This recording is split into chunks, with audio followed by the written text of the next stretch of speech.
หมอหมอแดงนี่ก็ทนขนาดเนาะแมลงไต่ยากันยุงให้หมอนี่เด้อจะได้ยุ่งครบหมอน่ะเรียนเชิญเจริญพรญาติโยมมื้อนี้ก็มาฮอด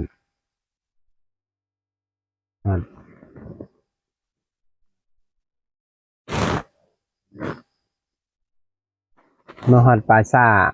ชนเผ่าบลูเป็นครั้งที่3แล้วเนาะที่มานอนปราสาทนอนเขานอนป่าเพราะว่าการจาริกธุดงค์มาเป็นเวลาหลายมื้อแล้วครั้งนี้ดวงดีมื้อนี้มาพี่ปราสาทได้เฮ็ดปวก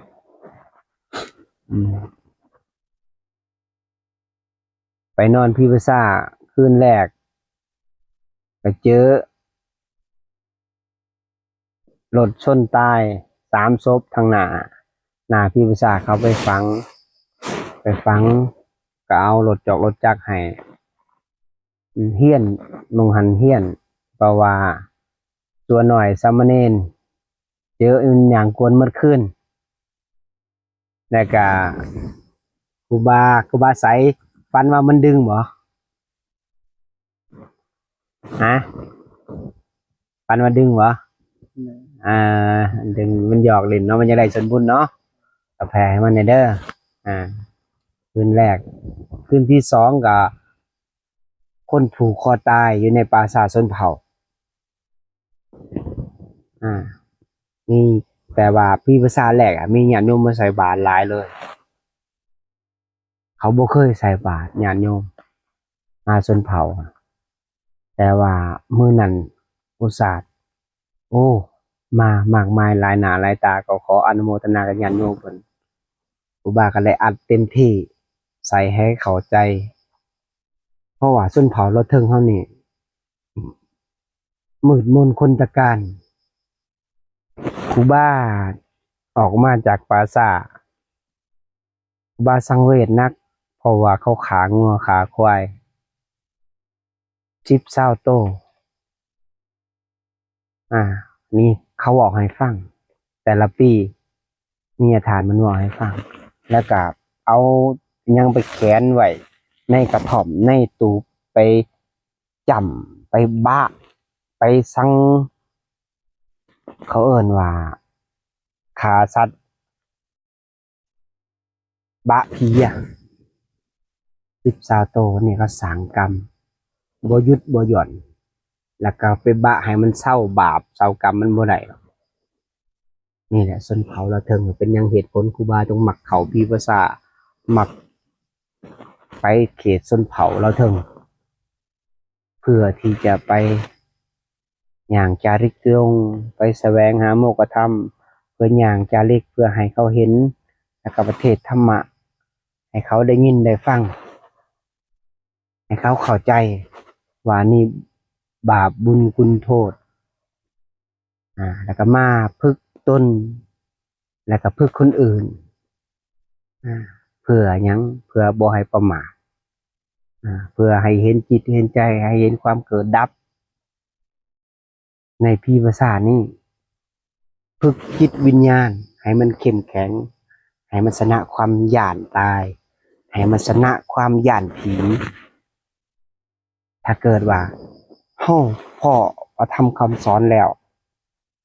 เฮาบ่ลงมือปฏิบัติเฮาก็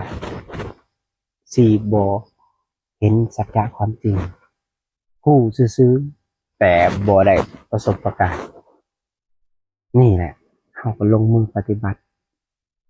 พากันมาฝึกตนแต่ละองค์แต่ละรูปไปเห็นคลิปนี้ก็โมทนาเนาะสาธุเป็นบุญเป็นกุศลนำกันมีภาษาแรกไปเจอยังแน่เทนเจอยังด้านแรกด้านแรกเจอเสียงย่างคึบขับมาบ้านเราลบไปคือ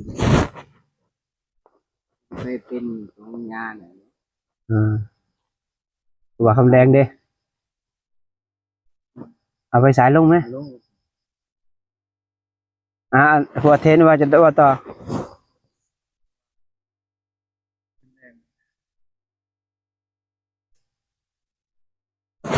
มันออกไปสายนะผมนั้นมันเพราะมันยังห่วงร้านอยู่ เขาจะเจอหยังก็ถามจะเจอหยัง จะเขี่ยมแบบวิญญาณอะไรประมาณนี้มันออกไปสายเกี่ยวหาเจ้านั้น อืม ไม่ใช่เข้าห้องจิตขนาดแต่ว่าขนาดบอกเป็นภาวนาไปเรื่อยๆดูลมหายใจ อืม ไปเรื่อย เอาเทนได้บัดนี้ เห็นมันน้อยมิดมันหย่างเขามาหาในบทเป็นขนม อ่า แล้วมันห่อนบนที่ติดมันก็ยุดแล้วมันก็กลับพื้น อืม กลับจะย่างไปลุกพื้น แค่ความรู้สึกซื่อๆเนาะ โดยกระโดด ครูบาเก้าเด้ ๆภาษาแรกครับเป็นไงนอนรับ ภาษาสองเด้อันปีภาษาที่สองเด้ ที่ภาษาที่สองคือขึ้นเจอแบบคุณมาลองใจอย่างแล้วนอนเตียงเลย อ่า นอนเตียงมันตอนนอนช่วงแรกนอนประมาณเที่ยงคืนนอนรับดีคุณเมื่อมาเที่ยงคืนนอนหนุรับเลยนอนภาวนาใจธรรมดาแบบตัวเอา อืม อ่านนับประมาณนาที2 นาทีเมื่อขึ้นมาแบบเดียวเลยเงาแตกขึ้นมาเลยแบบเป็นควันหมอกขาวขึ้นมาแต่พื้นเที่ยงเขาเต้นเลยนะ เออ แบบโหถ้าใครวันนาตาโหดหักครับนาตานี่เฉยๆครับถ้ามุกซึกขนาดนี้ขนาดก็เบียดดูใกล้แล้วขนาดก็ทุกอย่างธรรมดานะฮะ เมื่อคืนนี่ไม่ออกไปหาไผเมื่อคืนนี่ไม่ออกไปหาไผงามๆเมื่อคืนนี่ไม่ออกไปหาไผเอาพาครูบาคำแดงบ่ เขาคือว่าคำแดง โอ้เป็นจะได้เมื่อคืนนี่ แต่มันมานอนข้างๆนะ เออ นอนข้างๆเขาก็รู้สึกอยู่รู้สึกแล้วก็ปีนกลับไปหาบ่เห็น อืม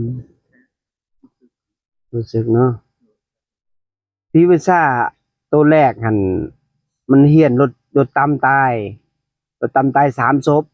เป็น4 ศพกับฟังเรียนกันเลย มันก็เลยเสียงตกตุ๊บเจอบ่ยายปูเจอบ่ ปีนดึงเสียง นี่แต่เสียงมันตกตุ้มหรือมันบ่อันนั้นแหละคือมันต้องการให้เฮาฮู้ว่า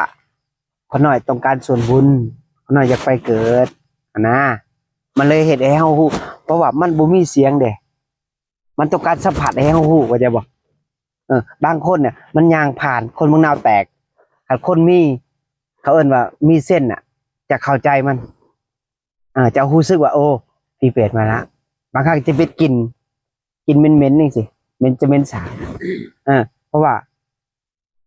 ครูบ้านนั่นเจอแบบพวกเสียงหลายอาจจะเป็นเสียงหรือจะนั่งสมาธิปุ๊บนี่เหมือนกับเฮาบ่ได้เจตนาที่จะเห็นดอกบางทีมันก็เห็นโตนี่จ่อยๆผอมๆผมยาวๆเสื้อผ้าขาดๆนี่คือพี่ภาษาแรกนี่เปรียบคือคนสูบยาหม่านะผมยาวๆจ่อยๆเสื้อผ้าขาดๆโอ้แต่สงสารทางเวทเนาะแล้วเมื่อคืนนี่พี่ภาษาตัวเขาผูกคอตาย3 ศพเลยภายในเจอยังไงวาซาเจอยังไงเจอเด้ ขน้อยนะตอนอันนี้เก่ากำลังที่เก็บเงินเนาะขน้อยก็กำลังรับตาลงประมาณ2 นาทีนี่แหละแล้วพอดีมีนะนายโยมนะคือกับเข้ามาพบว่าลูกนี่แหละเขาเอิ้นให้นะคือกับแบบมันนิมิตให้นะเขาเนาะ เป็นลูกเขาว่าลูกชายเห็นนะว่าลูกชายลาคอยไปเสียนะลูกชายลาคอยเขาว่าองค์สุดท้ายเขาว่าแล้วขณะกับพอดีตื่นขึ้นมาเลยวันนี้ ภาวนาต่อเนาะ โดยกำลังสิภาวนาพอดียายเก่าย่างเข้ามา อย่าเกาเราเก็บกดตั้งแต่12 โมงพุ่นน่ะเราย่านแห้ง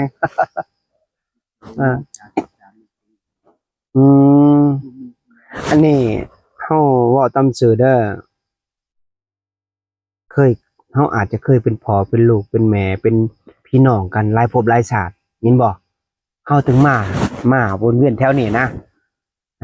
อย่าสุคิดว่าเฮาเป็นอย่างอื่นได้เอามาเนี่ยอาจจะมีการพัวพันกันเนาะเพราะว่าพระพุทธเจ้าบัญญัติไว้ว่าบ่หยังทุกคนต้องมีเรื่องเกี่ยวของกันบ่มีเหตุบังเอิญเนาะนี่แหละใครเจอยังแน่เจ้าเจอยังแน่ครูบา เขาหน่อยเห็นใจตัวเอง เห็นมาจังได เป็นเวลาใจในเวลาทำส่วน มันบ่หยาดแต่เวลาบางทีภาษานี่อยากจะหยาด อ๋อเฮ็ดสัวเฮ็ดหยังล่ะ ตอนแบบเป็นหยอกเป็นโยมอะ อ๋ออดีตบอกว่าอันนี้มันผ่านไปแล้วว่านี่ตอนเขาพิพากษานี่ ตอนภาษาเนี่ยเขาหน่อยบ่เห็นเนี่ย บ่เห็นหยัง โดย ความคิดตัวเองก็บ่เห็นบ่ มีแต่คงคิดแบบปรุงแต่งปรุงแบบเรื่องไปดีๆอะไรแบบ อยากจะจับมันบ่ทัน อืม แต่ แต่ว่าคือว่ากิเลสมันหยาบเข้าใจบ่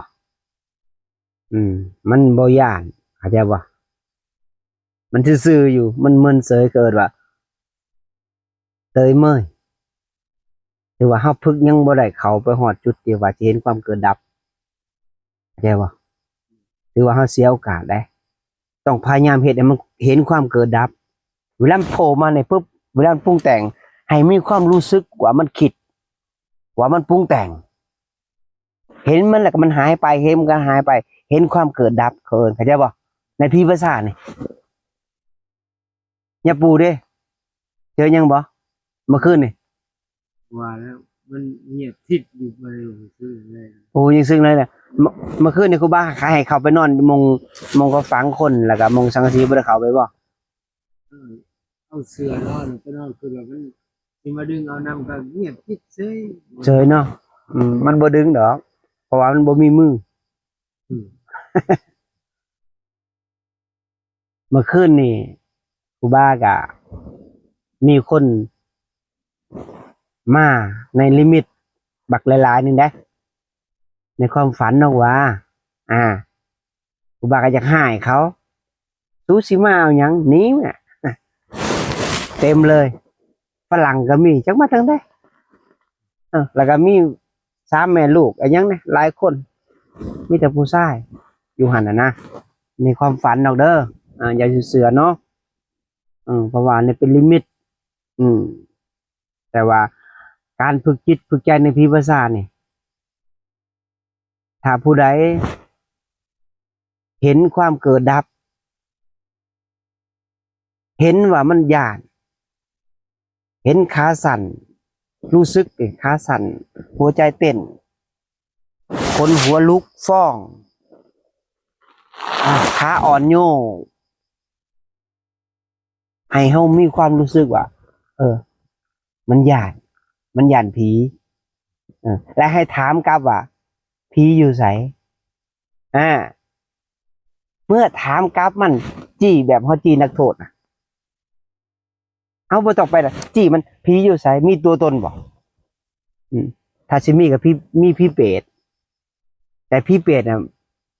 ส่วนหลายมันจะบ่ทำลายเฮาได้ถ้าว่าเฮาบ่ผิดศีลบ่ผิดธรรมได้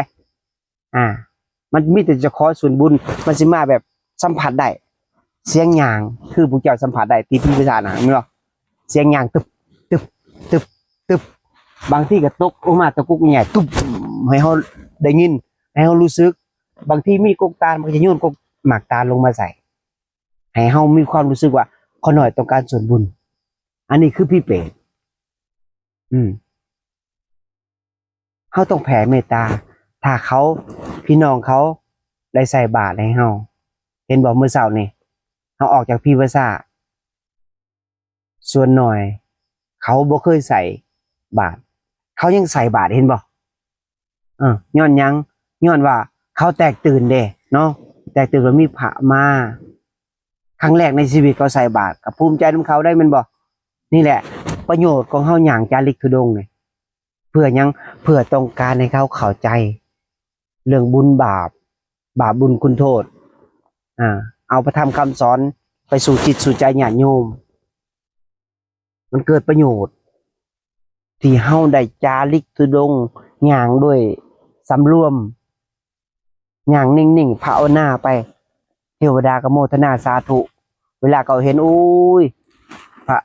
สงฆ์องค์พระเจ้าคือจังสงบสงเงียบแท้เนาะเพิ่นเห็นตอนเช้ามาเพิ่นก็ใส่บาตรแด้เฮาก็ได้สันเฮาก็มีแห้งได้ภาวนาต่อให้เฮาสำรวมทางกายทางวาจาทางใจนี่แหละการปฏิบัติเฮาปฏิบัติดีปฏิบัติชอบถึงเฮาจะเทศธรรมะบ่ได้เฮาก็ใช้การกระทำเป็นการเผยแผ่มันเกิดประโยชน์อย่างอันสูงสุดสิ่งใดมันเป็นประโยชน์เฮาก็เฮ็ดเพื่อตอบแทนพระพุทธศาสนา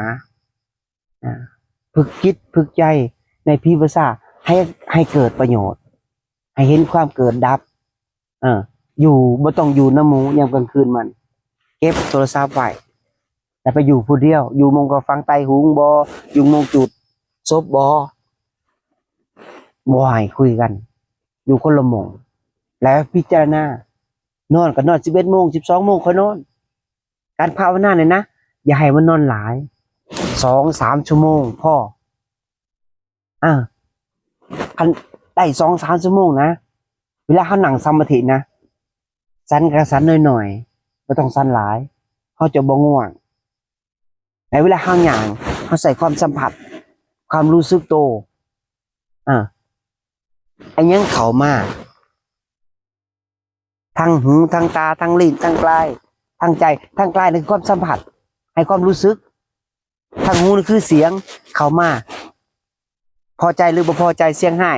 หรือเสียงดีเฮาจะยินดียินได้ให้เฮาเข้าใจทางตาความงามความบ่งามให้เฮาพิจารณาทางดังมีกลิ่นเหมาะหอมหรือเหม็นให้เฮาพิจารณาทางลิ้นคือการเวลาสันเข้านี่รสแซ่บรสนัวรสเค็มรสให้พิจารณาได้ถ้าเกิดเฮาบ่พิจารณานะเห็นบ่เวลาเฮาสันปุ๊บอิ่มแล้วพอแล้วไปล้างปุ๊บง่วงนอนขึ้นมาเลยย้อนหยังย้อนเขาบ่แหลกเฮาบ่ได้พิจารณา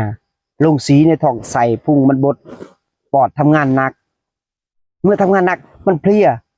แล้วเฮาสิหลับเข้าใจบ่เพราะฉะนั้นเฮาเคี่ยวพิจารณาทุกก้าวทุกคำทุกคืนเคี่ยวปุ๊บแล้วพิจารณาโอ้สุด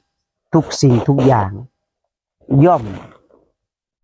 เป็นของเหนาของเหม็นกินพอเลี้ยงร่างกายให้อยู่รอดไปมือเท่านั้นอย่าสุกินแบบโลภะอย่าสุสันแบบโลภะมันจะเกิดนิวรณ์จะเกิดตัณหาถ้าเรากินน้อยๆเราพิจารณาไปเพราะว่าร่างกายมันบ่ตายแน่นอนเห็นบ่แต่ละองค์แต่รูปคือเปรียบเสมือนในขนมบริษัทเขา7 มื้อ4 มื้อขนมยังอยู่ได้ตอนขนมพึกตอนนี้ก็พึกคือกันแต่ขนมสันสันบ่สันหลายบางครั้งก็คาบนึงบางครั้งก็2 คาบแล้วแต่ถ้ามีจิตนิมนต์คนก็น้อยๆแต่บ่สันหลายบ่ให้มันเป็นนั่นแต่สันน้อยๆก็ยังอ้วนได้นี่นะย่างเท่านั้นก็ยังบ่ลงเพราะฉะนั้นเฮาการพึกนี่แรกๆนี่ต้องตั้งมั่นในลมอย่าตั้งมั่นในความคิดนะถ้าตั้งลงปุ๊บยืนตรงๆนิ่งๆดึงลมเข้าปล่อยออกดึงลมเข้าปล่อยออกครั้งแรกเอาลมหยาบออกก่อน3 บาท 4 บาทถ้าตั้งโตให้ตรงดึงเข้าจะมีความรู้สึกประตูเข้าประตูออกเข้าฮอดปอดมันจะบวมขึ้นปอดมันจะแวบออกดึงเข้าฮอดคอฮอดกลางดังมันจะเลือดสั่นๆมันจะหายไปเวิบแต่กำลังมันจะเพิ่มจะเห็นถึงความเกิดดับเมื่อเห็นปุ๊บมันหายปั๊บนี่แหละมันเห็นกำลังสมถะเฮาแข็งขึ้นเมื่อแข็งขึ้นเฮาสิไปตัดความคิดความปรุงแต่งไปได้ถ้าเกิดว่าสมถะเฮาบ่แข็งนะความคิดความปรุงแต่งมันจะเลื่อยไปมันคิดดีปุ๊บเฮาไปกับมันเลยไปด้วยความดีนะและเฮากว่าจะรู้สึกโตน่ะเป็น5 นาทีครับว่าเพื่อจะตั้งมันเองโอ้ยอีกเหิงเพราะฉะนั้นให้เฮามีความรู้สึกถ้ามีความคิดมันจะบ่มีลมตัวเฮาจะหนักลงนี่ความรู้สึกเฮาจะมีแหละถ้าเกิดว่าบ่มีความคิดเฮามีแต่ลมตัวเฮาสิเบาให้ความรู้สึกสำนั้นพอทุกคนเว ลาอยู่พิพิธากันคันรู้สึกว่าเสียงหยังชอกแชกชอกแชกจิตมโนภาพเกิดขึ้นแล้วกับเฮาเสียงใบตองปิ้วแซกแซกแซกแซกเสียงข่อยก็เป็นเสียงแห้งเพราะว่าจิตมันเกิดมโนภาพขึ้นมาให้เฮารู้สึกจังซั่นถ้าเกิดว่าปุ๊บคนหัวตั้งขาอ่อนใจเต้นตึบตับตึบตับจะมีเสียงมังนาวแตกเงือกในตัวแสดงว่าพี่เปรตอยู่ใกล้ๆตัวเฮาอันนี้ความรู้สึกบางครั้งนะครูบาเคยเข้าวัดห้างเสียงตบนี่โกตินี่ตุ่มตุ่มเสียงห้องโคตรคนนี่อยู่กันเป็น4-5 องค์หรือ3 องค์กติอื่นก็มีแต่เขาบ่ได้ยินเป็นหยังเฮาสิได้ยินเพียงองค์เดียวย้อนหยังย้อนจิตมันละเอียดมันขอความช่วยเหลือนี่คือความรู้สึกบางครั้งนะมันเสียงหยังมันตึบตึบตึบบางทีเป็นกลิ่นก็มีเหม็นเขาจะสัมผัสได้อยู่ในป่าซ่าเลยมันตายแล้วมันเกิดปุ๊บดวงวิญญาณจะบ่มีแต่ว่ามันเกิดเป็นหยังเกิดเป็นพี่เปรตเขาก็จะสัมผัสได้แต่ว่าพี่เปรตกับพี่ปอบเนี่ยจะอยู่รวมกันเพื่อนน้อยๆที่เขาเห็นนี่ในส่วนเผาเขาเนี่ยส่วนหลายพี่ปอบจะอยู่พี่เปรตอยู่บ่ได้มันตัวสูงตัวใหญ่มันจะหล่อนเห็ดต้นไม้อีกทีนึงนี่บางครั้งนะถ้าเกิดว่าผู้ใดจิตละเอียดนะถ้ามันปรากฏประกายเห็นโยงแล้วยากเลยแต่ในครูบากะแค่ความรู้สึกซื้อไปพิพิธภัณฑ์ชนเผ่าละเทิงนั่นเนี่ยต่อไปเนี่ยมันจะมีหลายกว่าจะฮอดแสดงเวียดนามให้เฮาตั้งใจพึกกระคักเด้ออย่าเสียโอกาสมาเนาะมีภัยเจอยังแน่เมื่อคืนนี่มีภัยอีกบ่อันนี้ประสบการณ์ตอนที่ครูบาย่างจาริกธุดงค์เพียงองค์เดียวตลอดเวลา5 ปี 4 ปีเนาะแถวเหนือนี่ก็บ่ค่อยมีหรอกเพราะว่าแถวเหนือนี่มันจะเป็นภูเขาจะเป็นเพื่อนน้อยๆแถวเหนือนะแปลว่าเขามักใส่เขามักจำของพิภาษาของเราสูงญาติโยมเราสูงยาวแล้วก็เวียดแล้วก็จีนแล้วลมแล้วเทิงก็มีส่วนหน่อยก็มุมีส่วนหน่อยอุบาเขาไปอย่างแต่หงสามาแต่ผู้เดียวอย่างมือหนึ่งภูเขาเกือบ4 ลูก5 ลูก10 ลูกบางมือครูบาบ่อย่างบางมือครูบาก็อยู่เจอภูเขาได้งามๆครูบาก็พึกอิดไปนั่งสมาธิไปตอนเช้ามาเนี่ยกลางคืนมาเนี่ยเปียกหมดกดนี่เอาบ่อยู่พุ่นเนาะผ้าสังฆา2 ชั้นเอาบ่อยู่เปียกหมดมันยังหมอกมันตกแดดแต่ตอนเช้ามา7-8 โมงนี่ยังบ่ได้เด้หมอกมันหลายจะรถส้นต้องรอ9 โมงถึง3นั่นก็ย่างต่อบางมื้อนะได้สันพวกข้าวจีบางมื้อก็บ่ได้สันมื้อก็ได้สันสม2 หน่วยความทุกข์แต่ความทุกข์นั่นแหละเหตุให้เฮาแข็งแกร่งเวลาหิวน้ำนะเอาไม้นี่นะไม้กันเผาก็ได้เสียบใส่ตีนผู้รอให้มันไหลน้ำขุ่นออกหมดเดี๋ยวน้ำใสมากระโตงกินน้ำนี่ไม่ต้องห่วงแถวเหนือน่ะน้ำหลายแต่ตีนผู้น่ะไปพิสูจน์เองได้เอาพึ่งขาแกงแล้วถ้าเข้าทำกันหลายเข้าทำนี่ระวังแต่งูอย่างเดียวงูกันปองงูจงอางมันจะมักอยู่ในถ้ำถ้าเข้าไปดีไปเผาไปพิจารณาเขาก็บอกเป็นหยังครูบาเคยเจอ หลายครั้งงูจงอางงูกันปองงูสีขาวก็มีนะงูเฟือกนะบ้าเคยเจอภายในเคยเจองูเฟือกคงจริงยังอ่ะเนาะ เอียน เอียนเผือกเนาะถือว่าดีนะ เอียนเสือกน้อยเห็น อืม ตัวดอน ตัวดอนๆขาว ๆโดย ๆมันกูบ้าไปเจอนั่นมันเป็นลัดทางยางจงกรมกูบ้าไล่มันไป มันก็บ่ไปได้กูบ้าต้องหลีกทางให้มันก็คอยบางทีมันก็ไป ทางเฮียนสุดๆนี่กูบ้ามาจากองศามหอดไทยะมาหอดทางแยกเขาอันนั้นเมืองเงิน ขึ้นจะผู้เกาลักมงที่ผู้เกาลักคนตายหลายๆน่ะมงข้อขาด10 ศพ 9 ศพมงหันกูบ้าปักกดดังสมาธิทหารยังบอกเลย อาจารย์มันดึงขาเขาหน่อยว่าใช่ อันตกลงไปหันคนเก็บศพเขายังบอกเลยอาจารย์มงนี้เด้อ9 ศพเขาหน่อยมาเก็บศพเองพอตึงๆน่ะมอผู้ขับเอารถความขึ้นนะโอ้แมนแล้วก็ทหารก็ย่ามได้บอกอาจารย์มูเนียนระวังเด้อเขาก็แล้วแต่กรรมแต่เวรขันมดก็มดต้องหมอกปลายถวายชีวิตได้การมาเพียนภาวนาเขาจะบอกอย่าไปย่านได้ย่านยังผีมันบ่มีมือแดมันบอกมีแต่ผีเปรตมีมือภาวนาไปโลดไม่ต้องไปย่านอันผู้ใดย่านมันจะเกิดอันตรายตอนเวลาเฮาทางธาตุสีกันหาแตกสลายคือมื้อนี้มีบ่าวหนึ่งว่าใส่โทรศัพท์เป็นเบิ่งเวลาก็แม่นส่วนหนึ่งแต่ครูบาอยากให้ใส่สติเบิ่งเวลาดีกว่าเนาะถ้าเฮาเกิดว่าเฮาใส่โทรศัพท์เบิ่งเวลานะตอนเวลาเฮาป่วยเด้เฮาก็สิใส่มันตลอดจะบอกตอนเวลาเฮาป่วยนี่เฮาควรที่จะใส่สติรู้สึกตัว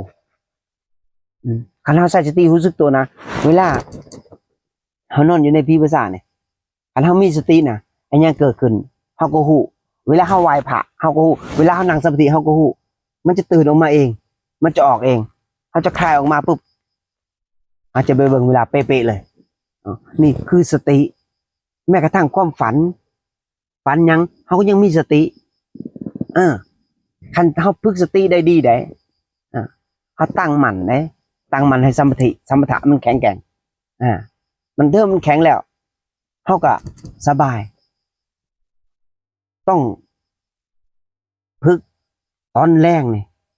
อย่างน้อยๆนี่รวมขณะกันชั่วโมงหนึ่งแล้วเขาไปฝึกส่วนตัวนี่ไปหนังเลยมงหนาศพเดียวไกลๆจากหมู่บ่ให้ได้ยินเสียงนี่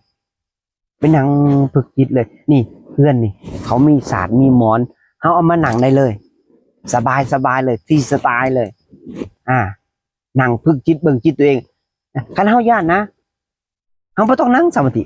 มันนั่งซื่อๆนี่นั่งเบิ่งจิตมันปรุงแต่งอย่างนี่นะนั่งเบิ่งมันซื่อๆนี่นะอันนี้คันเราเห็นมันนะมันคิดปุ๊บเอาหูซึกตัวมันคิดเขาดึงตั้งฐานที่ลมหายใจเลยคำมันยังบ่หยุดคิดลงอนิจจังความคิดมันบ่เที่ยงมันบ่เป็นเฮาคิดมันคิดเฮาแยกแล้วเด้เข้าใจบ่แยกเป็นคน2 คนแล้วเด้เห็นบ่เวลาเฮาจุดศพจุดไปจุดเขาจุดมันบ่มันจุดเฮาอันนี้เฮาแยกได้เด้เข้าใจบ่แยกคนละส่วนกันเลยนี่คือตัวมันบ่เป็นตัวเฮาคันเฮาบ่ครบกับความคิดเฮาก็บ่ถูกถ้าไม่ครบความคิดเป็นความคิดของเฮาถูกทันทีเลยคือปุ๊บมันย่านหยังย่านผีเฮารู้สึกว่าตัวเป็นมันล่ะเฮาก็สบายล่ะแม่นบ่ถ้าเกิดว่าโอ้ยเฮากูเฮาจังซี่ตายยึดเลยยึดเป็นตัวเฮาเลยพยายามฝึกสติให้มันแยกน้ำแยกลูกแยกขันธ์แยกธาตุออกมานี่แหละถ้ามันแยกความคิดได้แยกความปรุงแต่งได้ แยกสัญญา แยกเวทนา แยกสังขารแยกวิญญาณได้ผู้นั้นจะบ่มีความทุกข์กับธาตุสี่ขันธ์ห้าเลยนี่แหละเกิดประโยชน์ที่สุดกับนักภาวนาเฮาเนาะเพราะฉะนั้นเฮามาจาริกตุรงค์ในครั้งนี้ ให้เกิดประโยชน์ผู้อื่นและตนเองให้มากที่สุดสำหรับเฮาที่เฮ็ดได้เด้อเนาะไปญาติโยมผู้อยู่ทางบ้านกับโมทนาสาธุนำกันเป็นบุญเป็นกุศลสุดท้ายขอให้ญาติโยมจงมีแต่ความสุขความเจริญมั่งมีสีสุขอย่าเจ็บอย่าจนทุกคนต้องเห็นธรรมด้วยเถิดสาธุ